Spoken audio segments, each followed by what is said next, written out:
The sugar-spun roses on the cake downstairs are sweating. I can almost smell the artificial vanilla drifting up through the floorboards of the Ashford estate, a cloying reminder that I have successfully occupied this body for 60 years. Down there, the elite of Virginia are clinking baccarat crystal, waiting for the senator's silent martyr of a wife to descend the grand staircase. They want to toast to my devotion. They want to celebrate 40 years of a marriage defined by a tragedy that never actually happened. The attic is different. The air up here is stagnant, tasting of pulverized cedar and the slow, inevitable decay of paper. My lungs burn with a fine layer of dust, a dry, alkaline itch. I am not here for nostalgia. I am here for a ledger. The mahogany box was tucked behind a crate of Elias's campaign posters from the 2012 cycle. It is a heavy thing, crafted from solid wood that has deepened to the color of dried blood. I run my thumb along the brass latch. The metal is cold, sucking the heat from my skin. My pulse, usually a flat line of clinical indifference, skips a beat against my wrist. I know this box. I have been forbidden from touching it since the Clinton administration. Elias told me it contained classified military intel, remnants of his time in Desert Storm that the Department of Defense forgot to redact. I thought I had a fiduciary duty to his secrets. I thought my role as the wife of a war hero required the kind of silence that borders on the sacred. The lock yields with a sickeningly smooth click. Inside, there is no classified intel. No maps of the Persian Gulf. No medals of honor. Instead, the box is filled to the brim with plastic. Hundreds of rectangles of cheap, laminated cardstock. I reach in and grab a handful. They slip through my fingers with a dry, clattering sound, like the scales of a dead serpent. Global Connect. WorldLink. Eurotalk. They are international prepaid calling cards. Burner cards from an era before the internet made distance irrelevant. I pick one up. The silver coating on the back has been scratched off with obsessive precision, revealing a 16-digit PIN.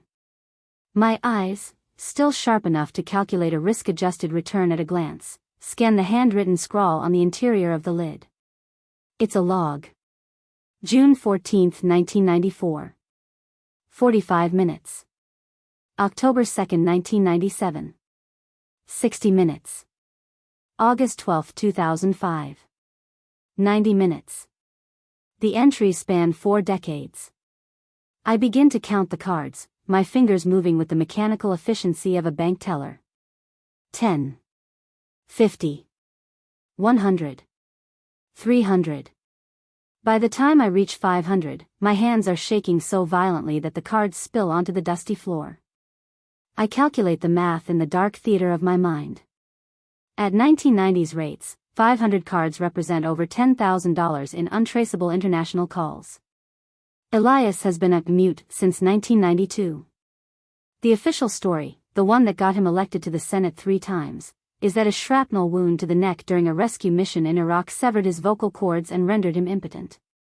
He communicates through a personalized tablet and a series of tragic, stoic gestures.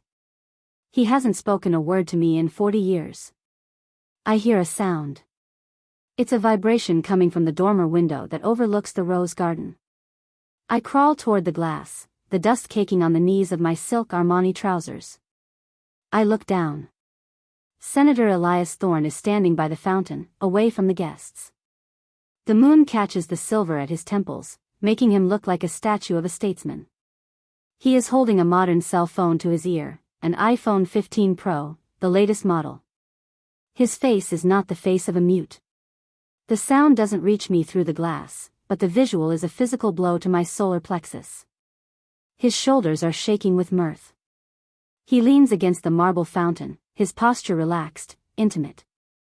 He says something, then pauses to listen, a tender smile playing on the lips he told me were paralyzed. Then, he speaks again. I see the shape of the words. It isn't Serafina. It isn't anything related to the asset liquidation of our shared estate or the campaign donors waiting in the ballroom. He is speaking to Clara. He has always been speaking to Clara. The realization hits me with the force of an ice water bath. Every night for 40 years, I sat across from him at dinner, narrating my day to a silent room. I read him poetry. I gave up my career as a quant at Goldman Sachs because his disability required a full-time caretaker. I bathed him when he pretended to be weak. I spent my life as a ghost, haunting the halls of a man who was simply waiting for me to leave the room so he could call his real life in Paris. A sharp, jagged pain blooms behind my sternum. It feels as if a hot iron has been pressed into the center of my chest. I try to breathe, but the air in the attic has turned to lead. My left arm goes numb, a strange, tingling sensation that travels from my shoulder to my fingertips. My vision begins to fray at the edges, turning into a vignette of flickering black stars. I look at the cards scattered around me. They represent every birthday I spent alone. Every holiday he spent meditating in his study. Every night he turned his back to me in bed, feigning a physical brokenness that was nothing more than a calculated wall. I reach for the mahogany box, trying to steady myself, but my hand swipes across the log. The box tips over. The remaining cards rain down on me, a plastic shroud for a life wasted on a lie. I fall. My cheek hits the floorboards, the grit of the attic biting into my skin. Through the haze of the mounting pressure in my chest, I hear the muffled sound of the party downstairs. To the senator and his lovely wife, a voice booms. A pillar of strength. Cheers. The sound of 100 people clapping for a fiction. I look at the dormer window one last time. Elias is still there. He is blowing a kiss into the phone. The pain in my chest reaches a crescendo, a white-hot explosion of agony that eclipses everything. My heart, the organ I thought was hardened by years of corporate battle, finally breaks. Physically. Structurally. As the darkness rushes in to claim the edges of my sight, my last thought isn't about love. It isn't about the senator. It is a calculation. 40 years. 14,600 days. 0% return on investment. The light in the attic flickers and dies. I expected the void. I expected the cold, sterile nothingness of a heart that had finally stopped beating. Instead, I smell rain. Not the artificial vanilla of a Virginia gala, but the raw, ozone-heavy scent of a 1992 summer storm. My eyes snap open. I'm not on the attic floor. I'm standing on a train platform, the damp heat of the city clinging to my skin.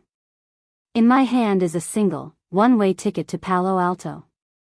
And across the platform, Elias Thorne is walking toward me, his uniform pristine, his voice, the voice he hasn't lost yet, calling my name with a smirk that I finally recognize as a predator's.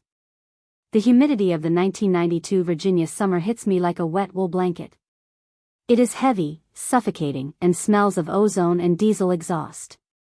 I stand on the platform of the Quantico station, my fingers clutching a leather suitcase handle so hard the stitching bites into my palm. My heart, the same organ that had just exploded in a dusty attic 40 years in the future, is now drumming a frantic, healthy rhythm against my ribs. I look down at my hand. No liver spots. No translucent, parchment-thin skin. My knuckles are smooth, my grip is iron, and on my ring finger sits a 5-carat marquise-cut diamond that feels like a lead weight. Serafina? Are you listening to me, or has the heat finally melted that Ivy League brain of yours? The voice is a physical shock. It is resonant, arrogant, and perfectly intact. Elias Thorne stands 3 feet away, draped in his Marine Corps dress blues. The silver captain's bars on his shoulders catch the strobe light flicker of the departing train. This is Elias before the tragedy. Before the silence. His face is a masterpiece of symmetrical cruelty, high cheekbones, a jawline like a hatchet, and eyes the color of a shallow, frozen pond. I said the car is waiting, Elias snaps. He checks his Rolex, a graduation gift from my father, the man he hasn't killed yet. The Ashfords expect us at the gala in an hour. We can't be late. General Miller is looking for a reason to promote me, and your presence is the only thing that makes me look like a stable candidate for the chain of command. I don't move. I watch the way his lips move when he speaks. I study the vibrations in his throat. This is the voice he will hide from me for 4 decades. A clinical fury begins to crystallize in my gut, cold and sharp. The gala, I say. My own voice sounds foreign, higher, lighter, untainted by 40 years of whispering to a ghost. Yes, the gala. Keep up. He reaches for my elbow, his fingers closing around my arm with the casual possessiveness of an owner. In my previous life, I leaned into that touch. I saw it as protection. Now, I feel the predatory intent behind the grip. I pull my arm back. The movement is precise, a controlled severance. Elias freezes. His eyes narrow, a subtle shift in the ice. What was that? The air is too hot for touching, Elias, I say, my voice a flat, tonal vacuum. Let's get to the Ashford estate. I wouldn't want to keep your future stagnant. The drive to the Manhattan-style estate in the heart of Virginia is a study in repressed violence. Elias stares out the window, his jaw tight. He thinks I'm having pre-wedding jitters. He thinks I'm a high-maintenance asset that needs to be recalibrated. He has no idea he is sitting next to a woman who has already seen his funeral. The Ashford estate is a monolith of white marble and old money arrogance. As we enter the ballroom, the scent of expensive lilies and floor wax floods my senses. Waiters in white gloves move like ghosts, carrying trays of vintage Krug. Elias leads me toward a private alcove where the patriarch of the family, Arthur Ashford, sits. On the mahogany table between them lies a document. I recognize the font. I recognize the predatory clauses. Sarah, darling, Arthur says, his voice like dry sandpaper. Before the festivities begin, we just need to tidy up the prenuptial agreement. As the primary beneficiary of your father's estate, we need to ensure the family trust is integrated into Elias's career path. It's a standard formality. I look at the document. In my first life, I signed it without reading. I thought love was a fiduciary duty. I thought merging our lives meant merging our ledgers. I pick up the pen, the same Mont Blanc I would later use to sign my own death warrant in the attic. I feel the weight of it. 42 grams of gold and resin. I lean over the table, my shadow falling across the legal jargon. This clause here, I point to a section on page 12. The one that gives Elias power of attorney in the event of my incapacitation. And this one, transferring the voting rights of my father's shipping firm to a holding company controlled by the Ashfords. Elias leans in, the scent of his bay rum cologne clashing with the lilies. It's for your protection, Sarah. If I'm in the chain of command, I can shield those assets from federal taxes. Protection, I repeat. I feel a slow, dark satisfaction rising. You want to protect my assets the way you protected your voice in the war? Elias's mask slips for a fraction of a second. What the hell is that supposed to mean? It means the deal is off. I don't just put the pen down. I drop it into Elias's full flute of champagne. The gold nib sinks to the bottom, the carbonation hissing against the ink-filled barrel. The black ink begins to bleed into the golden bubbles, a dark cloud marring the vintage. I'm not signing, I say. I stand up, my spine a rigid column of steel. In fact, I'm initiating a hostile takeover of my own life.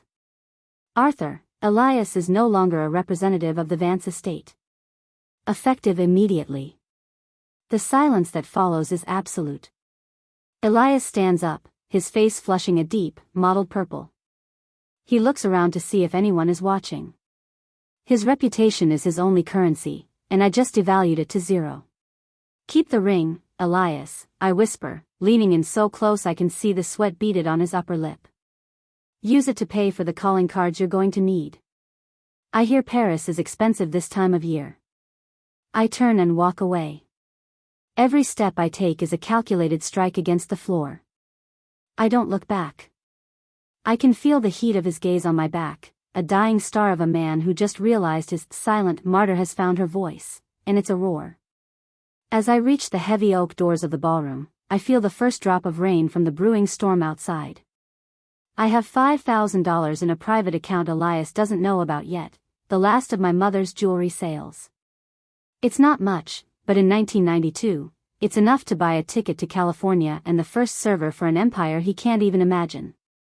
But as I step into the night, a black sedan pulls up, and the window rolls down. It's not a taxi. It's Arthur Ashford's personal security.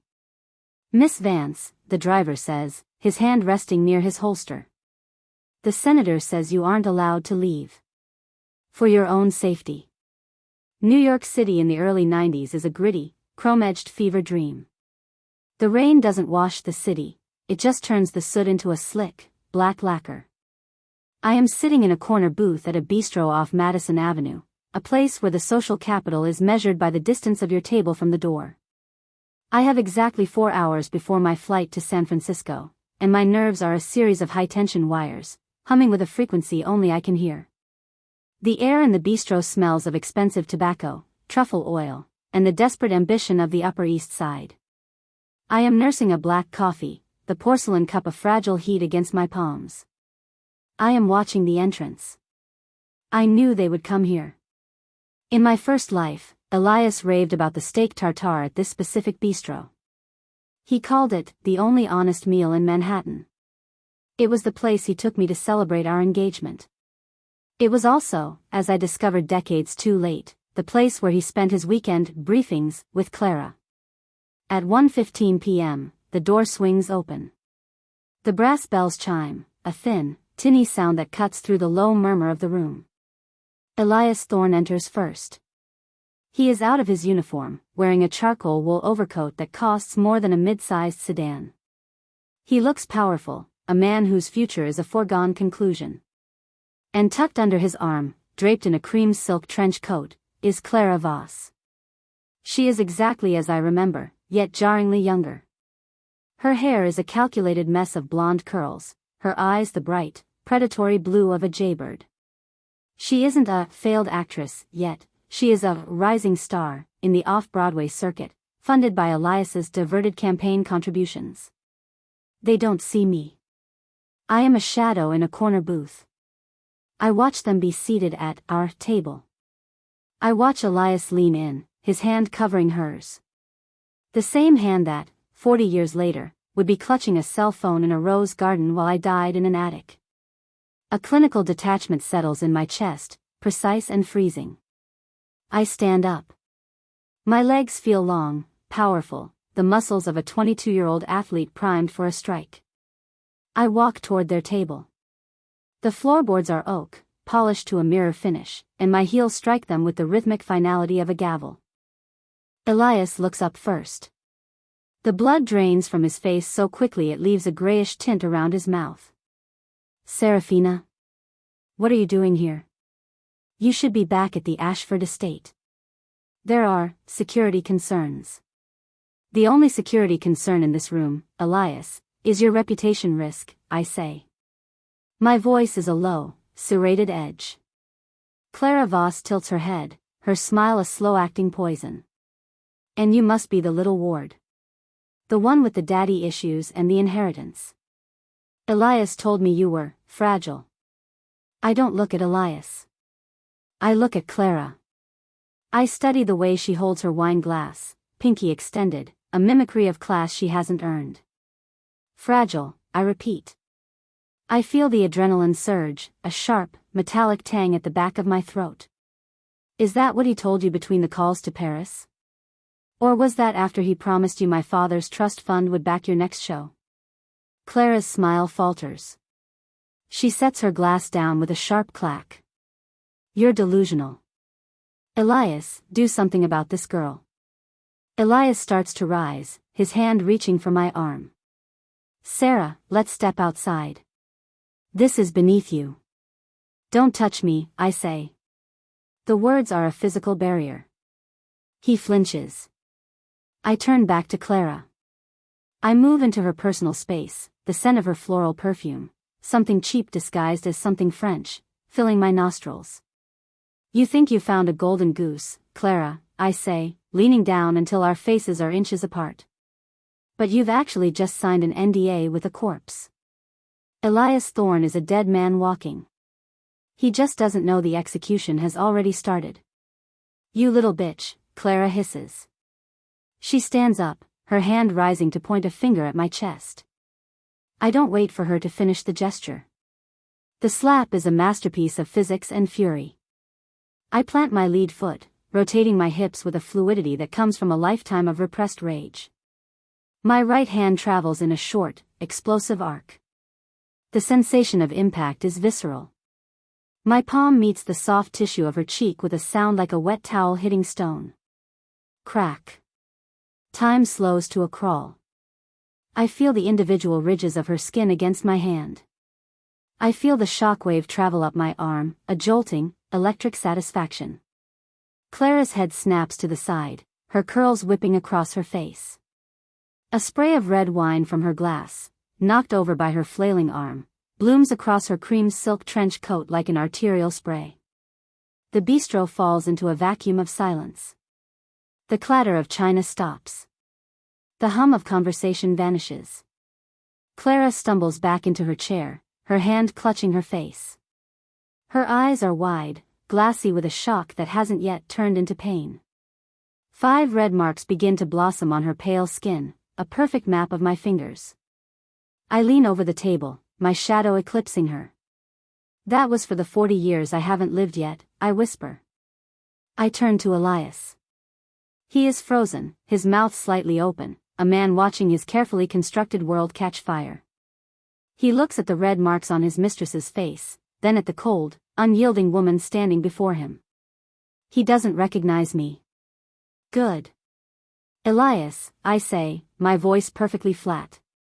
I've already contacted the Ashfords' lawyers. I've initiated a full audit of the campaign accounts. If I see your name near my father's estate again, I won't just slap your whore. I'll liquidate your entire existence. I reach into my pocket and pull out a handful of crumpled $20 bills. I toss them onto the steak tartare. Buy her some ice, I say. She's going to need it for the next 3 decades. I walk out of the bistro. The sharp NYC wind hits me, cold and invigorating. My heart is a steady, rhythmic drum. I don't feel guilty. I don't feel sad. I feel the terrifying, wonderful weight of a debt being collected. I hail a yellow cab. JFK, I tell the driver. International Terminal. As the cab pulls away, I look back at the bistro window. Elias is standing on the sidewalk, looking small against the towering gray skyline. He is reaching for his coat pocket, likely for a burner card he hasn't bought yet. He looks lost. He should be. I open my laptop, a bulky, gray brick of a machine that represents the future he can't see. I begin to pull up the source code for my first algorithm. The screen glows a pale, sickly blue in the darkness of the cab. Sector, logistics. Action, short. Target, Ashford Shipping. I press enter. The cursor blinks, a heartbeat in the void. The execution isn't just physical. It's financial. And I've only just started the countdown. The plane ride to San Francisco is 12 hours of turbulence and cold coffee. But when I land, there's a man in a black suit waiting at the gate holding a sign that says Vance. My pulse quickens. I expect Elias's thugs or Arthur Ashford's lawyers. Instead, the man hands me a thick, manila envelope. Mr. Ashford sent this, he says, his voice a low drone. He said to tell you that the audit found a discrepancy in your father's death certificate. Something about a second autopsy that was never filed. My blood turns to ice. My father didn't just die in a storm. He was erased. The air in the Palo Alto garage is thick with the scent of ozone, burnt solder, and stale caffeine. It is a far cry from the lavender-scented parlors of Virginia. In the corner of the garage, my server, a Frankenstein's monster of overclocked 486 processors and tangled IDE cables, emits a low, persistent whine. It is the sound of the future being born in a tomb. I've spent the last 72 hours refining the algorithm architecture. It isn't just code, it's a predatory map of the Ashford family supply chain, a digital noose tightened by the hand of a woman who knows exactly where the knots are tied. I lean back, my spine popping in a rhythmic sequence that sounds like a string of firecrackers. I reach for the manila envelope Arthur Ashford's man gave me at the airport. It sits on the edge of my makeshift desk, a slab of particle board balanced on two sawn-off saw barrels. I pull out the second autopsy report. The paper is crisp, the ink a dark, clinical black. I skip the medical jargon and go straight to the toxicology results. Substance, phenobarbital. Concentration, 15 milligrams per liter. My father didn't drown because of a storm. He was sedated. He was steered into that ravine like a ghost ship. My hand trembles, a microscopic tremor that I quickly suppress by gripping the edge of the desk. Elias Thorne was the last person to see him alive. Elias Thorne, the hero, who supposedly jumped into the floodwaters to save him. The $5,000 I brought from Virginia is my only seed funding. It's a joke in the world of high finance, a rounding error. But in 1992, in this garage, it is the fuel for a quantitative trading strike that will serve as the first brick in Elias's tomb. I turn back to the monitor. The cursor blinks at me, a rhythmic, green heartbeat in the darkness. Ready. I initiate the connection. The modem begins its digital mating call, the screeching, grinding handshake of the 90s internet. It is a chaotic symphony of static and high-pitched whistles that lasts exactly 45 seconds. Handshake established. 14,400 BPS. I begin the sequence. The microaction of the trade is a slow-motion descent into the abyss. I move the mouse, a clunky, beige plastic block with a ball that skips across the pad. The cursor moves with an agonizing latency. I navigate to the brokerage interface, a primitive, text-heavy portal that looks more like a library catalog than a weapon of war. I type the ticker symbol, ASHP, Ashford Shipping. I look at the market depth. It is shallow, vulnerable. I enter the order, short sell. 500 lots. Margin, max. My finger hovers over the enter key. The plastic of the key is worn smooth, cool against my skin. I can hear the hum of the server fans accelerating, a rising pitch that mirrors the pressure in my skull. I think of the 500 calling cards. I think of the sedentary blood in my father's veins. I think of the ink bleeding into the champagne. I press the key. The sound of the mechanical switch is a sharp, plastic snap that echoes in the hollow garage. Now, the wait. The algorithm takes over. It begins its work, sniffing out the inefficiencies in the Ashford logistics contracts I know are about to fail. In my previous life, Ashford Shipping suffered a massive blow in the fall of '92 due to a unforeseen labor strike in the port of Long Beach. I know the strike is coming. I know the exact day the union will walk out because I remember the headlines. I watch the screen. The numbers are a static crawl. Minutes bleed into an hour. The smell of cold, greasy pizza from the box near the door begins to nauseate me. I don't move. I am a statue of focused vengeance. Then, the data shift. A red flicker on the screen. A block of 10,000 shares of ASHP hits the bid. Then another. The price drops from $42.50 to $41.80. My algorithm detects the sell-off and accelerates its own pressure, a digital pincer movement that triggers the stop losses of other institutional investors. $40.50. $38.20. $35. The screen is a cascade of red. Each digit that drops represents a brick being pulled from the Ashford Foundation. My $5,000, leveraged to the hilt, is swelling. The margin account balance begins to climb. $12,000. $45,000. $110,000. I watch the ink green glow of the monitor reflect in my pupils. My pulse remains perfectly flat. This isn't winning. This is just the first installment of a debt that can never be fully repaid. By the time the West Coast market closes, the Ashford Shipping stock has cratered by 22%. The unforeseen news of the port tensions has hit the wires, and I am the only person in the world who was positioned for it a week in advance. My net worth has jumped from the price of a used car to the price of a small estate in 6 hours. I lean back, the plywood wall cold against my head. I close my eyes, and for a moment, I am back in that attic, 60 years old and dying.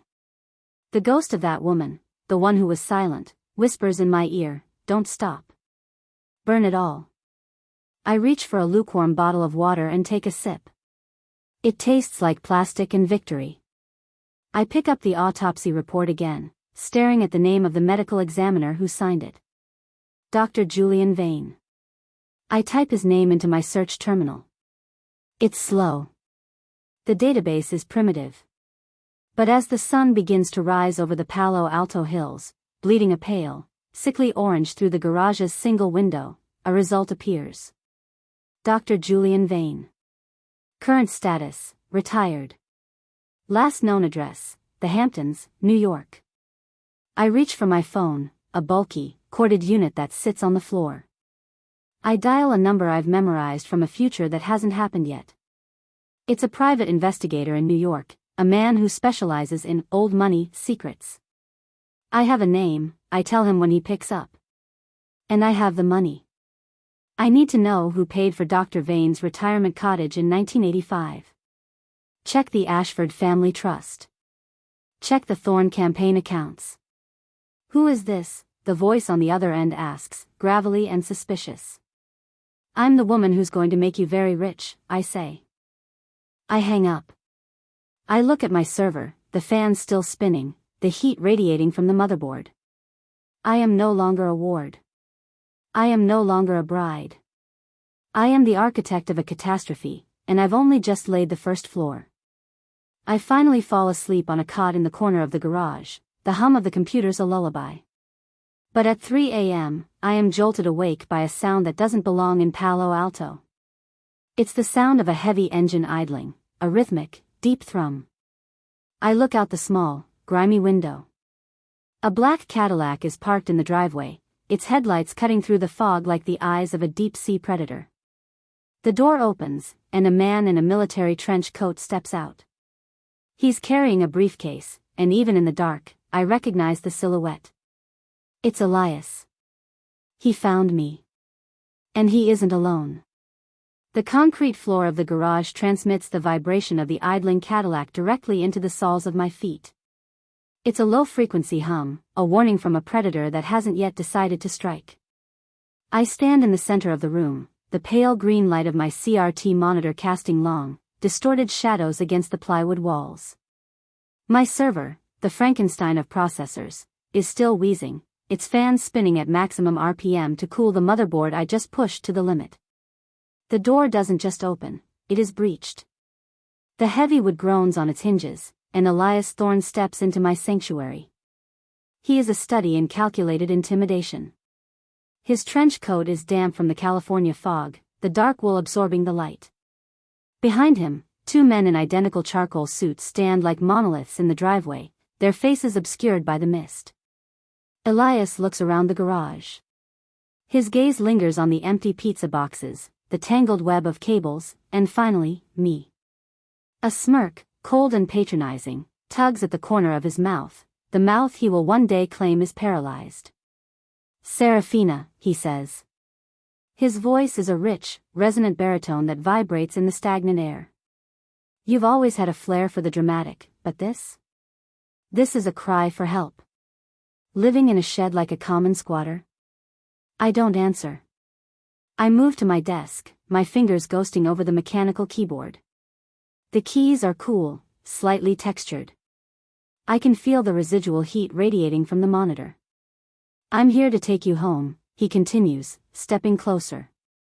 The scent of his expensive cologne, sandalwood and arrogance, clashes with the metallic tang of burnt solder. "Arthur is willing to overlook your little tantrum at the gala. We'll tell the guests you had a brief bout of exhaustion. We can still be married by Saturday." I finally look at him. My pulse is a flat, rhythmic line. "You didn't drive here at 3 a.m. because you missed me, Elias. You drove here because your father called you. He told you Ashford's shipping hit a wall. He told you someone is bleeding the family trust dry. Elias's expression doesn't change, but his pupils dilate, a microscopic tell. He takes another step, his shadow eclipsing my desk. I don't know what delusions you're nursing, but the markets are a game for men who understand risk, not for little girls playing with calculators. Risk? I repeat the word, letting it hang in the air.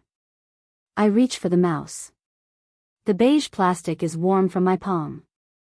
With a slow, deliberate movement, I click the refresh button on my terminal. The modem screeches for a second, a digital gasp, and then the screen updates. Let's talk about risk, Elias. Let's talk about short selling. I gesture to the screen. The cascade of red numbers is a vibrant, bleeding wound on the monitor. I watch his eyes track the data. He is a Marine, not a quant, but he knows enough to recognize a slaughter. I took a position against Ashford shipping 10 hours ago, I say, my voice a clinical drone. I leveraged every cent of my seed capital. I didn't just bet that the port strike would happen, I ensured the information reached the right institutional desks before the opening bell. Elias leans in, his brow furrowing as he reads the margin balance. $110,400. You're gambling with Ashford money, he hisses, his voice dropping an octave. No. I'm executing a hostile takeover of the Ashford future, I counter. And here is the beautiful part of the math, Elias. Because I'm trading on a 10-to-1 margin, every dollar the stock drops is $10 in my pocket. And it's $100 out of yours. I move the cursor to a second window, the one containing the private audit of the Thorn campaign accounts. I see him stiffen. The arrogance in his posture begins to fracture, replaced by a rigid, military tension. The audit found the discrepancy, I say, my voice dropping to a whisper. The second autopsy. The payments to Dr. Vane. All routed through a shell company called Blue Water Logistics. A company that, according to these SEC filings I just pulled, is owned by you. The silence in the garage is absolute, save for the hum of the server. I watch a muscle in Elias's jaw twitch. He looks at the men in the driveway, then back at me. The predator has realized the cage is locked, and he's on the inside. You think you can ruin me with a few spreadsheets? Elias laughs, but the sound is hollow, a dry rattle. I am a senator in waiting. You are a runaway bride in a garage. I'm the woman holding your margin call, Elias. I reach for the enter key. I don't press it. I just let my finger rest on the plastic. In 30 seconds, I can hit send. This data goes to the New York Times, the SEC, and the Department of Justice. By dawn, Blue Water Logistics will be under federal investigation. Your hero narrative will dissolve. You won't be a senator, you'll be an inmate. Elias lunges. He moves with the speed of a trained soldier, his hand reaching for my throat. I don't flinch. I don't move. I simply press my finger down on the enter key, just enough to make it click, but not enough to trigger the command. He stops inches from me. His fingers are curled into a claw, his breath hot against my face. He smells of fear now, a sharp, acidic scent that overpowers the cologne.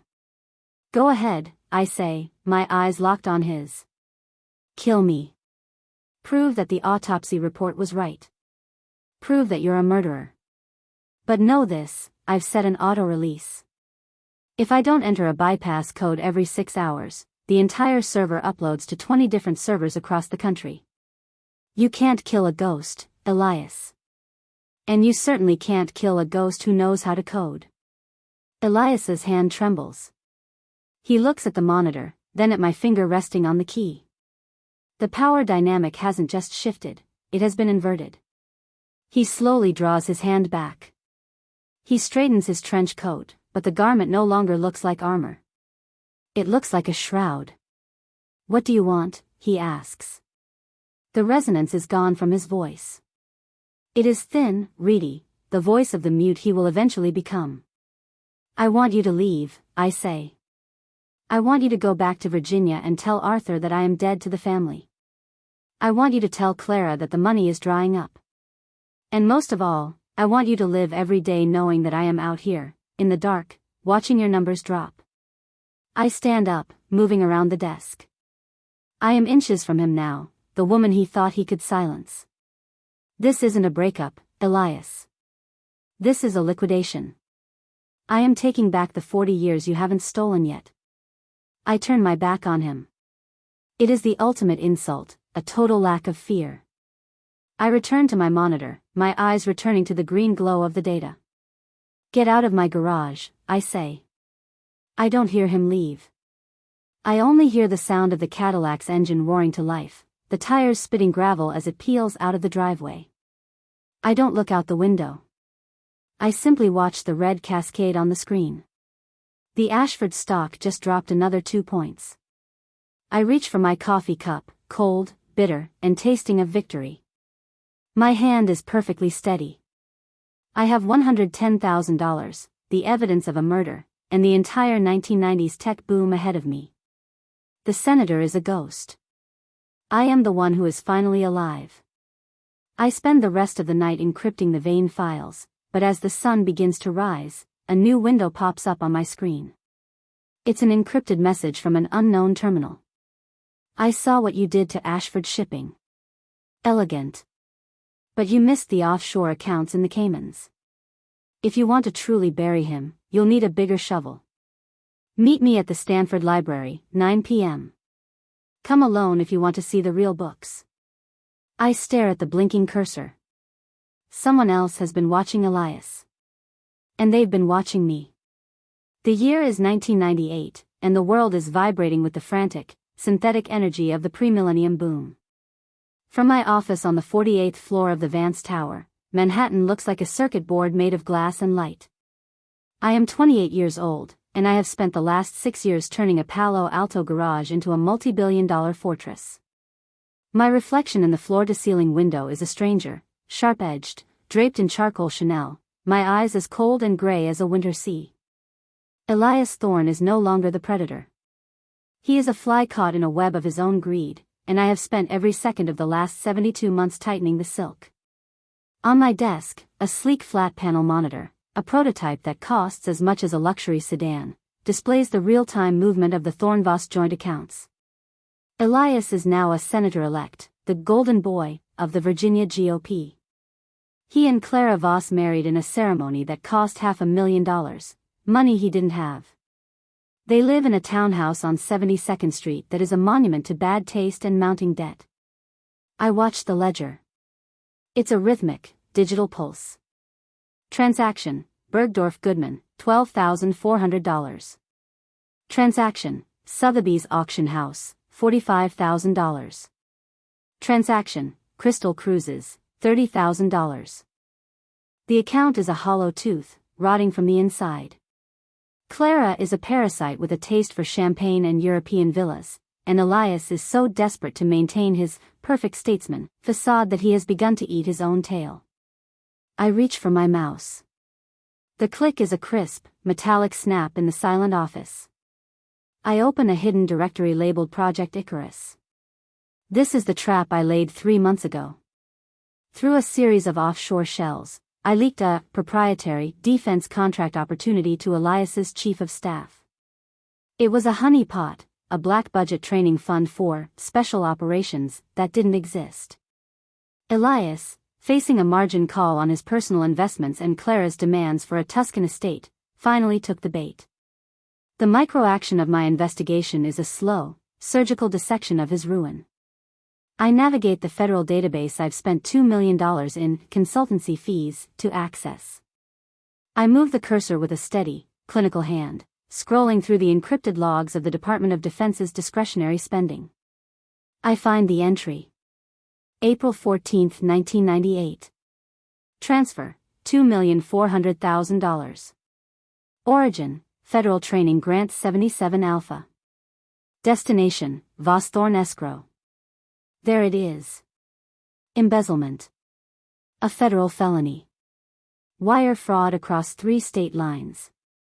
I lean back in my leather chair, the scent of the expensive hide clashing with the sterile ozone of the air filtration system.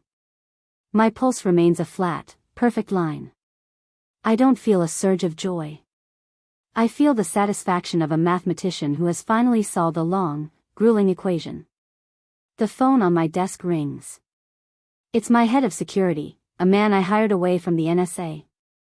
He just authorized the final wire transfer to the Italian realtor, the voice says. Clara is at the airport. She thinks she's flying to Rome to sign the deed. And the senator? I ask. He's at the Victory Gala at the Waldorf Astoria.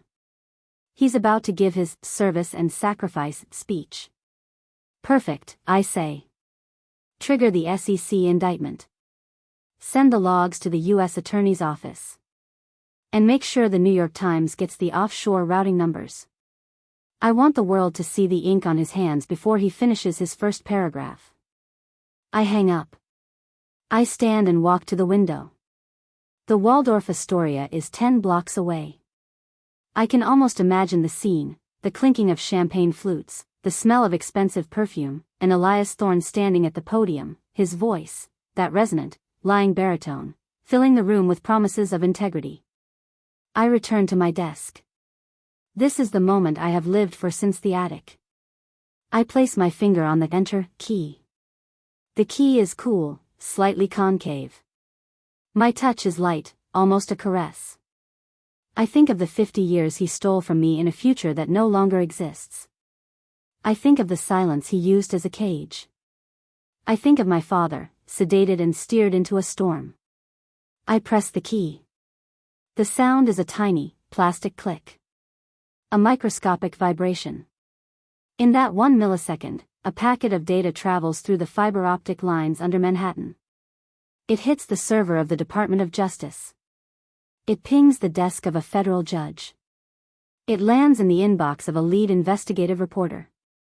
The poison spotlight is now active. I pick up a remote and turn on the wall-mounted television, muting the sound. The gala is being broadcast on a local news channel. There he is. Elias Thorne. He looks magnificent in his tuxedo, his silver hair gleaming under the chandeliers. He is gesturing with his hands, broad, inclusive movements that speak of a man with nothing to hide. Suddenly, the camera jars. 2 men in dark windbreakers move into the frame. They don't belong in the Waldorf. They move with the heavy, unyielding grace of federal agents. Elias stops mid-sentence. His mouth remains open, a dark hole in the center of his face. I watch the color drain from his skin. It's a slow, gray tide that starts at his neck and moves to his forehead. He looks at the agents, then at the cameras. He looks for a way out. There is none. One of the agents reaches for Elias's arm. Elias flinches, the same way he flinched when I slapped Clara in the bistro. He tries to speak, but the microphones catch only a stuttering, choked sound. Then, the agents turn him around. The physics of the arrest are brutal. They push his head down, his expensive tuxedo jacket bunching up at his shoulders. They click the handcuffs into place. Snap. Snap. I can't hear the sound, but I feel it in my own wrists. The ballroom erupts into chaos. Guests are standing, their faces contorted with shock. Champagne glasses are dropped, the liquid spilling onto the red carpet like a golden disaster. Elias Thorne is led away, shielded by his own disgrace.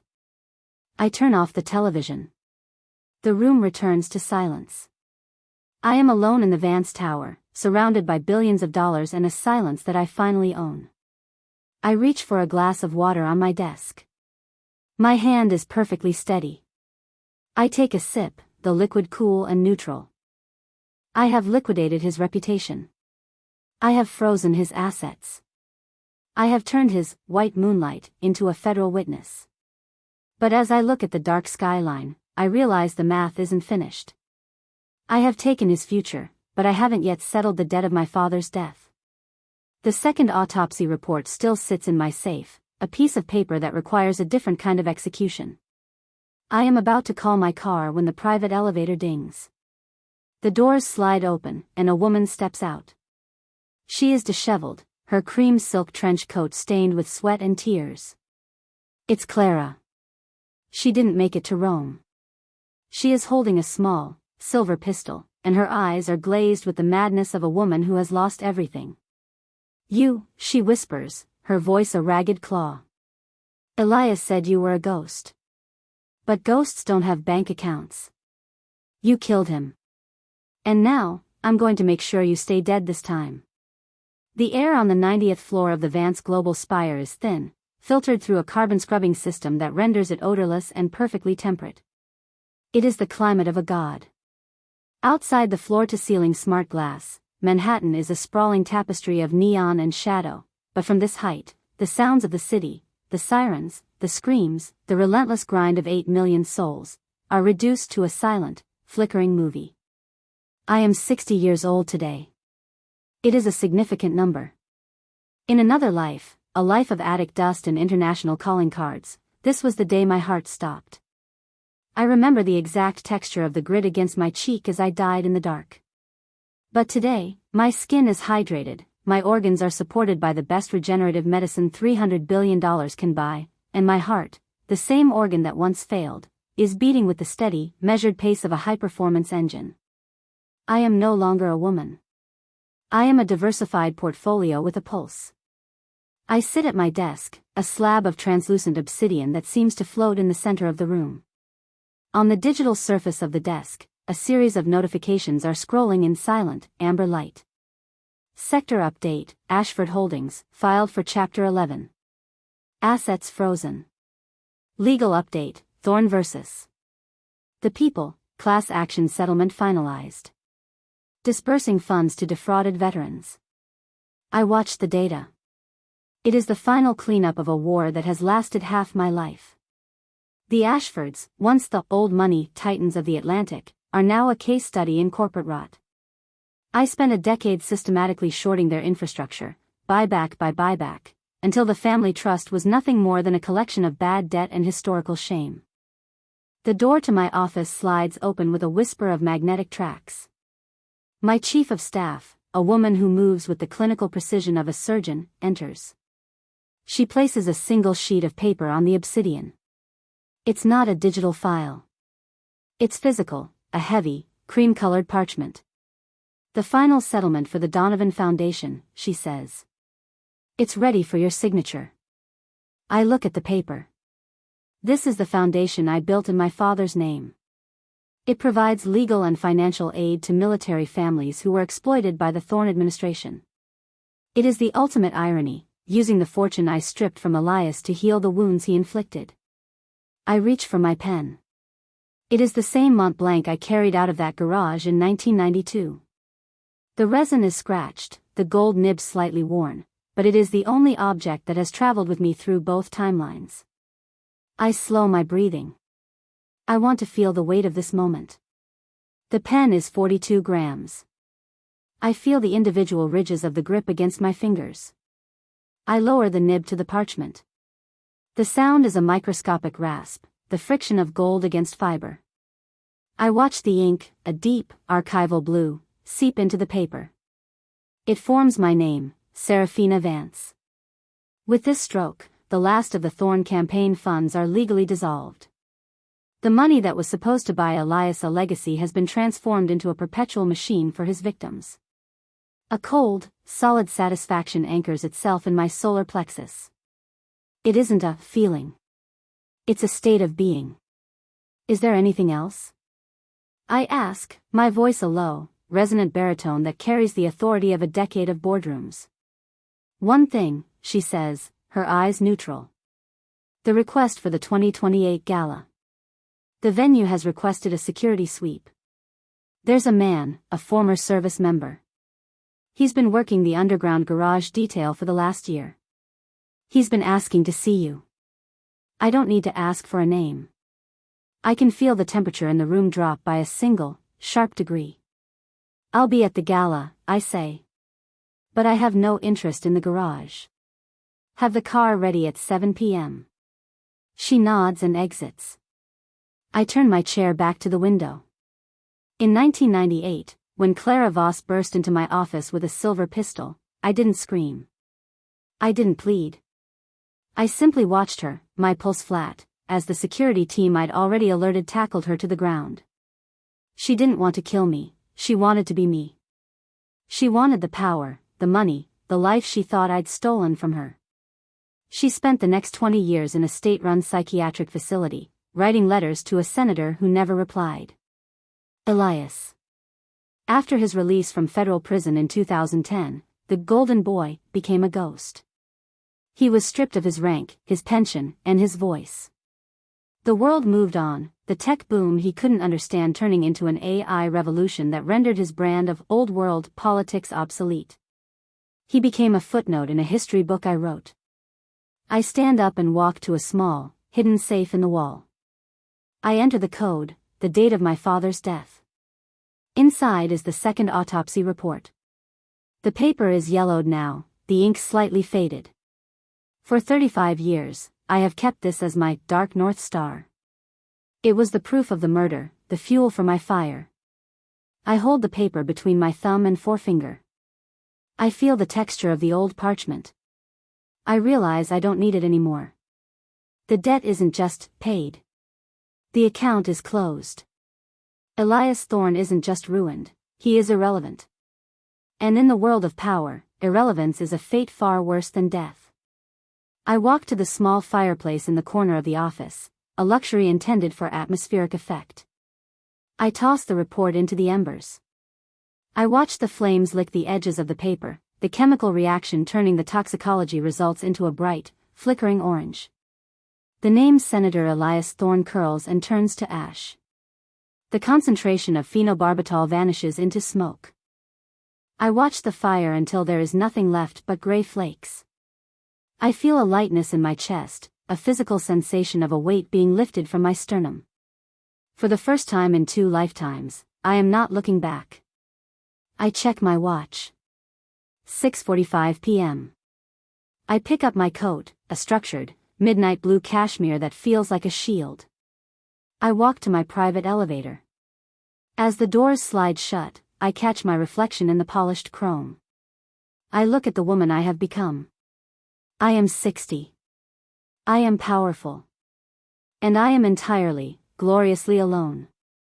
The elevator begins its descent. The numbers on the display tick down, 90, 85, 80, a countdown to the final meeting. I know he's there.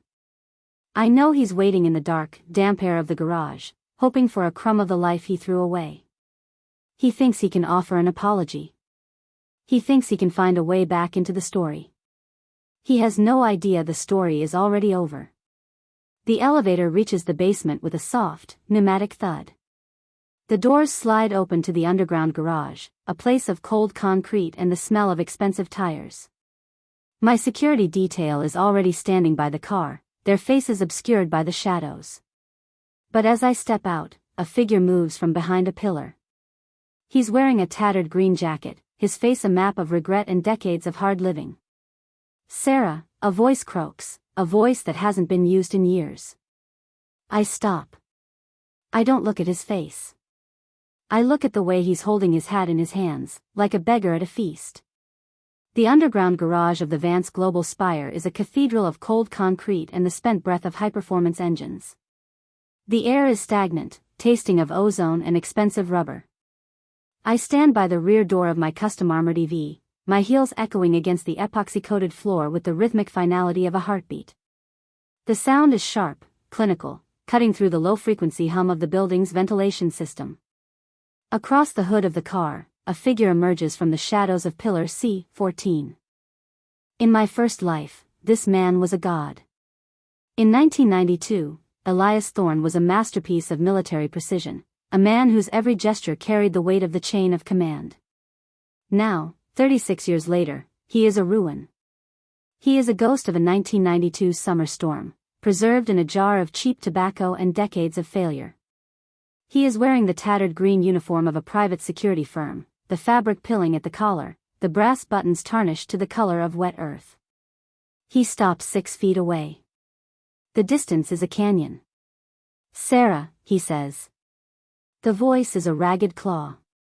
It is the voice he spent 40 years hiding from me in a different timeline. It is thin, reedy, vibrating with a tremor that speaks of Parkinson's or perhaps just the sheer, crushing weight of his own legacy, a legacy of embezzlement, disgrace, and a 40-year silence that I turned into his prison. I don't answer.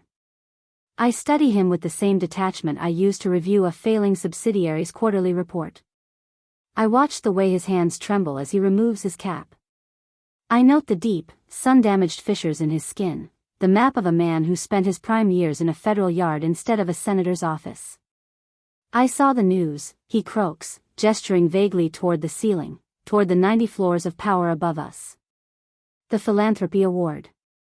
The Foundation. You used the Ashford money to build a museum for the people I broke. I used the Ashford money to balance the books, Elias, I say. My voice is perfectly flat, a tonal vacuum. A final settlement for the interest you owed on my father's life. He takes a step forward, his eyes, the once frozen ponds now clouded by cataracts, searching my face for a flicker of the girl he used to own. I was under pressure, Sarah, he says, his words tripping over each other in a desperate, pathetic rush. The Ashfords, they demanded perfection. My father, he told me I owed it to the family. I didn't mean to keep the cards. I didn't mean to stay silent. I didn't know how to stop the lie once it started. A clinical detachment settles in my chest. I don't feel anger. I don't feel pity. I feel the satisfaction of a predator watching a carcass finally turn to dust. The lie didn't start with you, Elias, I say. It ended with you. I simply ensured that the expiration date was moved up. I moved toward the car door. My security detail, 2 men who move with the silent, predatory grace Elias once possessed, step forward to block his path. Elias flinches. It is a pathetic, cowering motion, the reaction of a man who has spent too much time under the boot of a system he thought he controlled. Sarah, please, he cries out. Just, tell me you understand. I've lived in this hell for 20 years. I've watched you on the news every night. I've walked this garage for 12 months just hoping for 1 minute, just one word. I stop. I turn my head, looking at him over my shoulder. One word, Elias? He nods, a spark of hope, the most dangerous thing a man can have, lighting up his glassy eyes. 0, I say. I reach for the door handle. The sensor recognizes my biometric signature, and the door opens with a soft, pneumatic hiss. The interior of the car is a sanctuary of white leather and silence. I step in, the seat adjusting to my posture with a microscopic whir. Elias is still standing there, clutching his tattered cap to his chest. He looks like a child waiting for a parent who will never come home. I reach for the button on the door panel. The micro-action of the window rolling up is a slow-motion execution. I press the button. I feel the slight, tactile resistance of the switch, a deliberate design choice for a sense of control. The electric motor engages with a sound like a distant, high-pitched hum, a 1990s dial-up modem that finally reached its destination. The glass begins to rise. It is 2.5 inches thick, a multi-layered composite of polycarbonate and ballistic crystal. I watch the edge of the glass move upward, a transparent guillotine. As it passes his chest, the sound of the garage, the dripping pipes, the distant idling engines, begins to fade. When the glass reaches his chin, his voice is cut off. I see his lips moving. He is saying, I'm sorry. Or perhaps he is saying, I love you. It doesn't matter. The soundproofing in this car is absolute. It is a silence I paid $300 billion to own. The glass enters the top seal with a final, muted thump. The tinting engages. From his side, I have vanished into a black, impenetrable mirror. He is left staring at his own reflection, a broken old man in a tattered uniform, standing in a basement. I roll up the window, and with it, I roll up the last 40 years of my life. Driver, I say, my voice echoing in the plush, silent interior. The Waldorf. Don't be late. The car accelerates. The electric motor is silent, a surge of torque that pushes me back into the leather. I don't look back at the rearview camera. I don't look at the ghost in the green jacket. The car glides out of the garage and into the Manhattan night. The city is a blur of light and motion, a neon sea that I have learned to navigate with the precision of a shark. I arrive at the gala. The red carpet is a vibrant, arterial spray against the sidewalk. The flashbulbs of 100 cameras begin to pop, a strobe light rhythm that mirrors the green cursor of my first garage server. I step out of the car. The cold New York air hits my face, sharp and invigorating. I am 60 years old. I am at the peak of my power. And for the first time in 2 lifetimes, the only silence I hear is the silence of a debt that has been settled in full. I walk toward the lights. I don't look back. I finally understand the greatest secret of the 500 calling cards. It wasn't about what he said to Clara. It was about what I refused to hear. The 40-year silence is over. And I am the one who gets the last word. I stand on the stage of the Waldorf, the applause of the world's elite washing over me like a warm tide. I hold the Crystal Trophy, the Lifetime Achievement Award for my work in veterans advocacy. But as I look out into the crowd, I see a young man in the front row. He's 22, with a jawline like a hatchet and eyes the color of a shallow, frozen pond. He smiles at me, a predatory, familiar smile. I feel a sudden, sharp coldness in my chest. To the future, he mouths silently. I grip the trophy until my knuckles turn white. The loop isn't closed. It's just beginning a new cycle.